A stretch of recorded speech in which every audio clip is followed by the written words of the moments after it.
Good morning all and welcome to today's Sunday Q&A. The first question was from Leachy. He said, I would love a new update on which areas and what van sizes get the most work. Mate, your wish is my command. I've done it. It went up there yesterday. He did say I got the question slightly wrong. We'll come on to that in a minute. And he does also say, I can honestly say where I live on the south coast, driving a short wheelbase van has been terrible. So that unless it picks up, I won't be renewing my subscription for next year. I take your point. My mate Franz runs out of Bournemouth. No? Yeah, Bournemouth, Brighton way, sort of Hove. Ain't a lot comes out of Brighton way. But the thing is, what he'll do is he'll drive elsewhere, and then he'll use, so say, for example, he might get, I don't know, you might have to go to Crawley, Red Hill, something like that to get a job. He does get some jobs out of Brighton, because eventually, through the exchange, the odd job comes out of Brighton. And then what happens is, because there's not many jobs come out of Brighton, there's not many vans come out of Brighton. And then that shipper gets to know you, and then what they do is go, I've got a flight case that needs to be picked up from Hove, are you available? So you get it that way. And the other thing is, you may end up taking that flight case from Hove to Northampton, but then you need a job out of Northampton going back to Bournemouth, which is at Brighton, which again he doesn't always get, but you might have one getting back to Slough, or he might get one going down to Erith, covers half his miles. So that's the kind of the way that he works it. You do you. But we will come on to it later. So before we move on, of course, last week's mistakes, which is London Creative. Hello, Nick. How you doing? He says, it's Saab that make planes and trucks. And Nick the Urban Trucker, with a bit more clarification, says, hi, Pete, Saab no longer makes cars. The automotive side went bust in around 2014 after many company takeovers. The aircraft side is still going strong and owns the right to the Saab name. Scania is now owned with Saab I don't think Saab is trucks. Scania is owned by the Volkswagen Group. Scania gets its name from the region of Sweden where it originates. The Scania Griffin symbol, or angry chicken, never heard that before, is sometimes called. It originates from a flag on the Scania region of Sweden. Scanians are sometimes referred to as Swedish Bedfords due to both having the marks of Griffin symbol on them. There you go, see. Every day is a school day. I always thought, it's a griffin, isn't it? It's not a chicken, angry chicken. Right, so, as I say, Leach's question this week, best place to get jobs. And he did go on to say, he said, you're talking trucks, I'm talking vans. I think the argument can be made is the same. The same kind of jobs come out according to the area, you'll get the same amount of jobs coming out for trucks as you will for vans. So I believe in Milton Keynes, you get a lot more jobs for trucks and vans. In Skegness, you get a lot less jobs for trucks and vans. It's from my experience. Dale Steele says, his experience, he said, in my experience, the best place was Leeds and Manchester. Firstly, Dale, that's two places, not one. And also Leeds has awesome connecting for the motorway, A1, M1, M62, S63. And Quissatok says Manchester and Birmingham. Once again, two places, not one. And I will come back to this in a minute. Wade Logistics said, I'd say Manchester for vans. I've done 28 years on the CX, so a fair bit of experience. I've got so many towns and cities within a 25 to 30 mile radius. Bolton, Blackburn, Warrington, Stockport, Winds, Liverpool, Preston, Skelmersdale, Barry. Right, that's about 8 places, not one. But okay, fair enough. I'd probably give Leeds number 2 place. Again, Leeds itself is a huge commercial hub and also within an hour of Wakefield, Huddersfield, Oakham, Sheffield and Doncaster. I know he's saying so. The possibility is you can get a short job to one and a short job back again. That's kind of cool.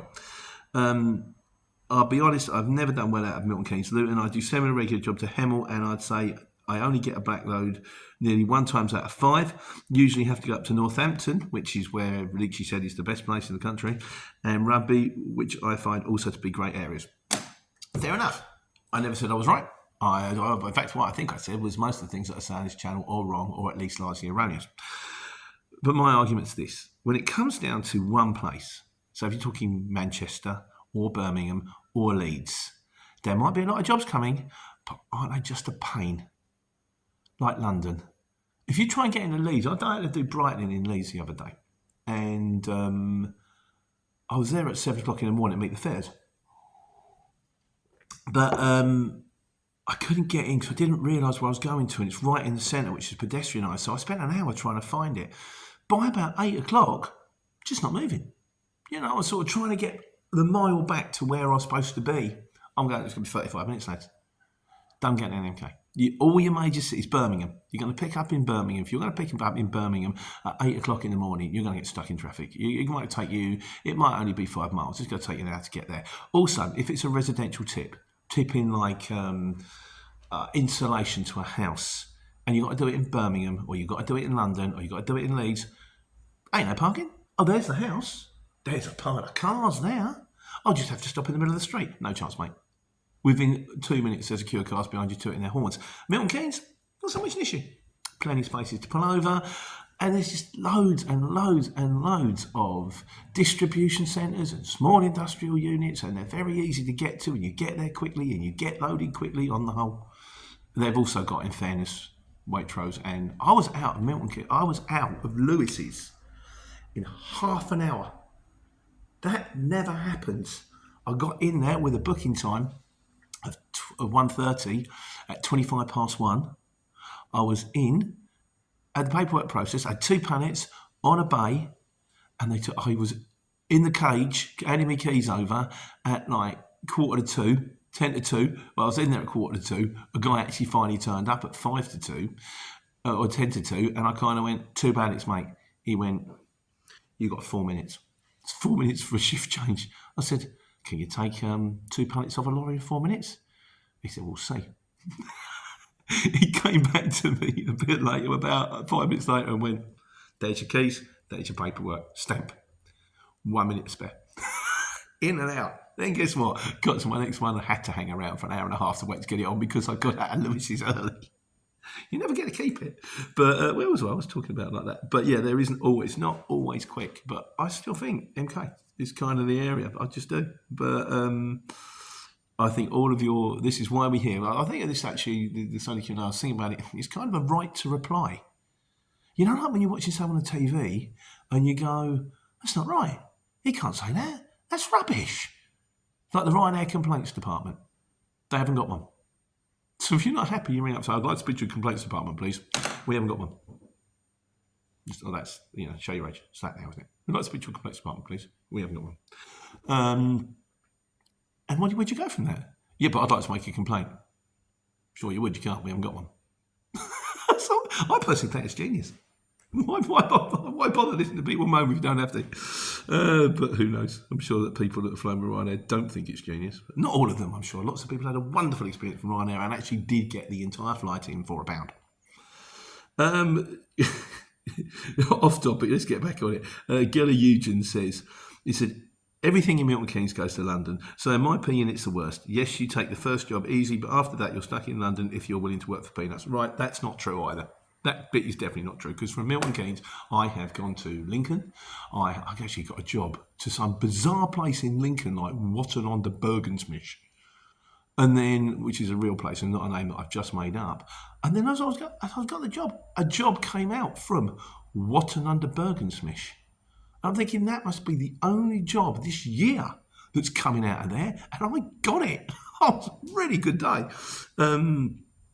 But yeah, I've done Lincoln, I've done Portsmouth, I've done Southampton, I've done Wales, I've done Edinburgh, Glasgow. I've done everywhere out of Milton Keynes. It goes like that.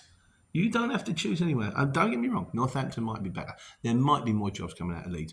You might find that maybe not Leeds, but the areas around Leeds, like, do you know what? Wakefield and Huddersfield is brilliant, because I can just do shuttle runs all day long. I can do 3 or 4 jobs, make a fortune.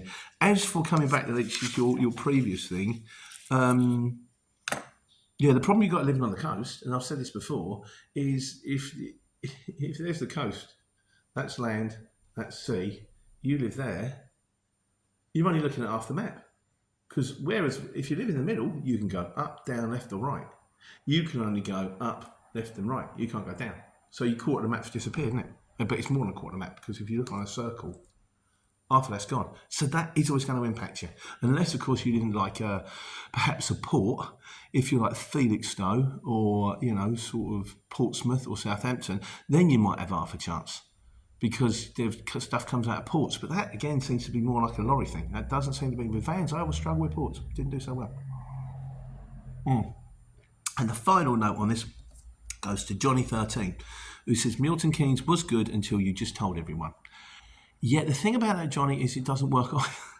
Because if you're thinking, right, I live in, I've told myself on the corner here. I live in Bournemouth. Milton Keynes is a really good area. So I'm going to drive for 2.5. I'm going to get up at like 2 o'clock in the morning and drive for 2.5, 3 hours to get to Milton Keynes, ready to pick up jobs. Then you're going to be mad because A, you're going to do a load of miles, a load of diesel. It only works if you're in Milton Keynes. So, but yeah, like I say, that has always been my personal experience. It's just good to run an MK as well. If I get a job going to and from MK, I can look at a job and think that ain't going to be painful. If I get a job, I've got one on Monday that's going to just a school just north of Croydon, just south of Croydon. Probably be okay. I had one the other day, 2 drops, one in Park Royal and one in Covent Garden. And you think that one in Covent Garden is not going to be fun. It's just not. And it wasn't. I had to drag it off on a tail lift up a hill in the heat. Loads of theatre goers watching me.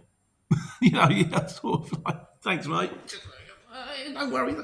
Stay there. I'm staying there. That's a really good place, right in the way, in the middle of the path. Don't worry about it. It's cool. There you go. Right, and the other video this week was the wet, wait and return. Leachy says about this one, he says, it does annoy me when they say it must be delivered at a certain time. When you get there's no one on site. I had it today when I had to deliver some boxes urgently to a shop right in the middle of Brighton. That can be a pain, particularly with like the Mickey Mouse bus lanes. I've turned into a bus lane. How did that happen? Oh, there you go, there's the camera. 80 quid. I was told no later than 12 p.m. I arrived at 11:20. To my surprise, there was no one there and the customer didn't even pick up the phone. Eventually, someone arrived at 11:50. Just open up and got a ticket. The other thing you've got to worry about with Brighton, it's not so much with vans, but with lorries. That ain't fun to sort of navigate those lanes in a truck. That's not good. And also, after certain times, they become pedestrianised. And then it gets much more tricky to get in. So be wary if you're going to Brighton. Also, places like the centre of Edinburgh. So after certain times, then roads will shut, and then you can't get in, and then you've got to park round the corner. Where else? Cambridge, middle of Cambridge is like that. Certain areas, like, no, you can come in after 6, mate. So you think, I'll get that one. It's delivery 6, but I'll get it at 4. I'll get it off early. You won't, not unless you want to drag it sort of through a shopping centre, which in fairness was always my choice. Carlon says, it's back on the thing on the wait return. He said, your curtain's been cut again. I don't understand why people repair them. You could just make a clear Velcro flap, making it highlighted so the thieves don't cut it again. Product protected from the rain and save the cost of repair. That cut's been there for a while, I'll be honest with you, and I haven't repaired it for that reason. I've got a small semicircular cut at the back end of the offside of my lorry. And it's handy it means that if I'm ever in a lay-by and I haven't opened the back door, then people can just look in. Or from my point of view, if I'm on a bay and you think, have they loaded? How many pallets have they got on? And they put some on, but I've got enough. I can walk out the bottom, I can lift the flap, I can go, oh yeah, it's done. Oh, the pump truck's on. Or, it's not done, they haven't even started. So it's handy for that. Right, this week's Wise Guys. Wayne Tulip says, right, yeah, I need some help on this one. He says, some tunnels have a solid white line in the middle of the road. It doesn't mention it anywhere in the highway code, but it does have the same meaning as double white lines in the middle of the road when the line is closest to you is solid. And then he put a question mark. But does it have the same meaning? So what do we know about this one? If you're going down a tunnel, it's got a solid white line, does it mean you can't cross it? If I was a betting man, I'm going to say yes. Tunnels are probably not the wisest place to overtake ever. But yeah, let's have some thoughts on that, on some tunnels. Also, I want to say at the beginning, I forgot, thank you very much, everyone who's put on comments about thermal printers, and anyone, I think like Dale Steele and Neptune Couriers, who put in the comments about alternative fuel, because I'm going to print both of them off, and I'm going to do one on thermal printers, because people might want a printer in their van, and they might want, a heads up on it, and if there is a way we can save money on fuel, I think 2 little debates I'd like to get going. I think it could do us all a favour, so, all right, Kat? Right, which now brings us on to this week's trucks. D-Doos says, this is to do with elephant racing. You know, when 2 trucks are overtaking each other. 1 mile per hour difference isn't going to make any difference. Lorries do need their own overtaking lane. Stop overtaking each other. You say that.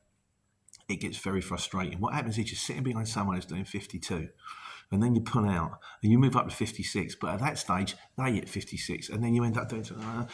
I personally, if I've got a lorry trying to get past me, I slow down. I stop. I turn the auto cruise off, and I fade all the way back, like the effect there, until they're in front of me. Then I flash them.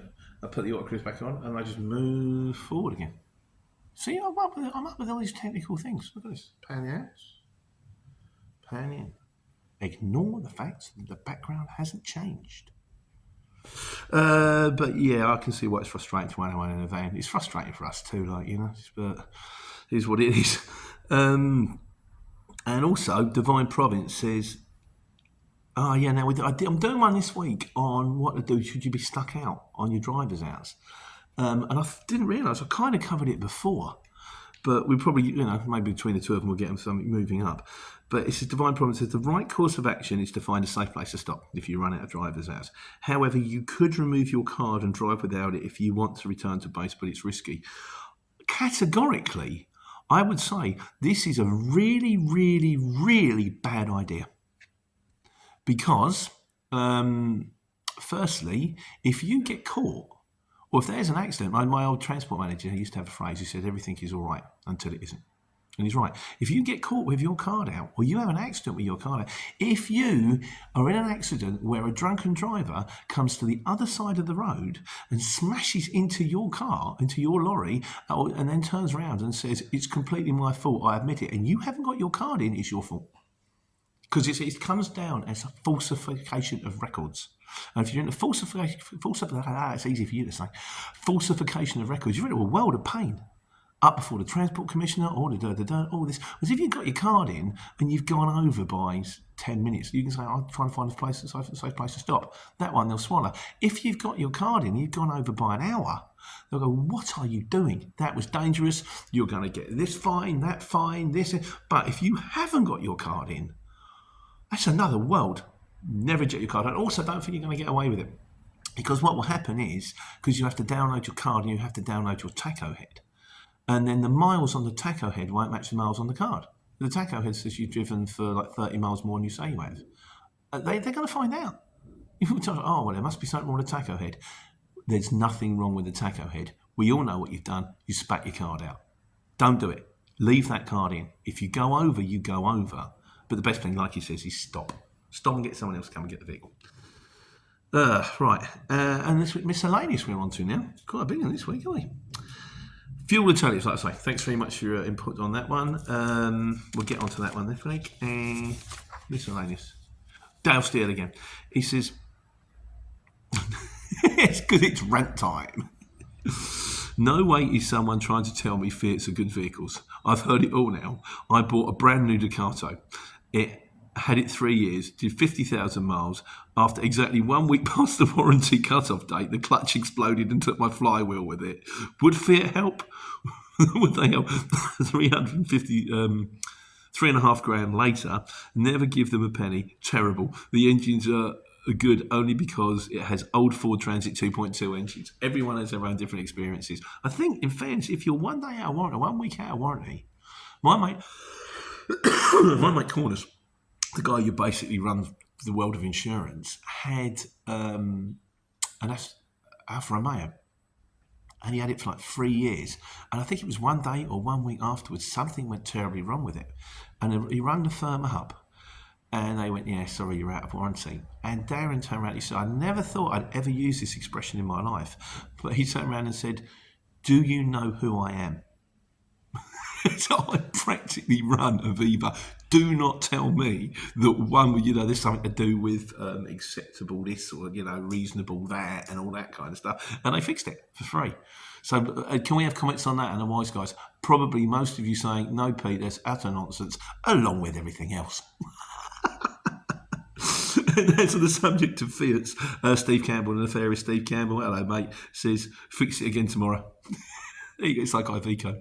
I vibrate, everything comes off. Have we got any more of those? Quite like some of those. Scania, what does it stand for? DAF, what does it stand for? Let's have some alternative explanations. That could be fun. He also says, for Fiat, fix it again tomorrow. Motorhomes do around 10,000 miles a year. That's more than I do. I used to do in a car. Even a 1996 Lada Riva can be utterly reliable if it's hardly used and fully serviced. Fair point, well made. Neptune Curious this week says, recancelling a job when it comes through. Yes, it's totally fine to call back and cancel, assuming the job was not fully disclosed on the phone at the call stage. Some shippers, though, deliberately do not disclose all the details when they are selling a donkey. You're not wrong. Absolutely not wrong. I did have one this week. We got, because me and Dan are doing the planning, which is brilliant. So we accepted a job, and I had to ring them up, and they got the right ump. They turned and said, yeah, but your man on the phone turned around and said, you could do it. I said, yeah, well, my man on the phone was wrong because that lorry got booked out an hour ago. And I went, oh, The fact that it was going in a lorry 117 miles and the bid was I put in a bid of £350 and they basically knocked him down to 250. I'm like, what are you doing? So no, but that wasn't the reason we cancelled it. The reason we cancelled it was I'd already booked him on another job going to King's Lynn. I've had that before. I've had it where I put the job out to a truck, and then 2 minutes later, I said, "This is a courtesy call, just to let you know we won't be doing the job because while you was booking the job, that vehicle had already been booked." There you go, okay, mate. Fair enough. Happens in transport. And Humbro says, "Oh, this is to do with the Courier Exchange. Sadly, it used to be good, but it costs far too much to join. No payments for 30 to 60 days. You'll need at least £10,000 to keep going. Do not hire or lease a van." I agree with him on that one. If you can afford a van, don't bother. Too many people undercutting each other. Silly prices. It's, again, there are people that say it's. I always find in life there are those that will tell you they're taking £1 million when they're taking £1. There are those that will tell you they're taking £1 when they're telling you they're taking £1 million, and those that will tell you the truth. I'll tell you the truth. It's not a magic wand. No one's going to knock on your door and give you £1 million. You get out what you get in. Can you make money on it? Yeah. That's it. Do it, don't do it. I don't really mind. And Grant Wilson, 19T, says, "Oh, I did one on towers. Now this Grant, I'm sorry, mate, I do smile." It says, "Never open a tail lift platform like that." I can't remember how I opened it. It was a long time ago. I think it was on a 7.5 ton. Always open from the side and get some accredited tail lift operator training. Just out of interest, has anybody watching this video ever had accredited tail lift operator training? That's the first time I've heard of it. God, what? But he's probably right, and I'm probably wrong because that tends to be the way it goes. So that's it. That's another wonderful Sunday Q&A. Sunday shining. Might say, it's shine during the week. What's he trying to do to me? Raving hot, sort of like Monday to Friday, Saturday, Sunday, cloud. There you go. Never mind. Still, another week goes by. Another week of taking care, taking money.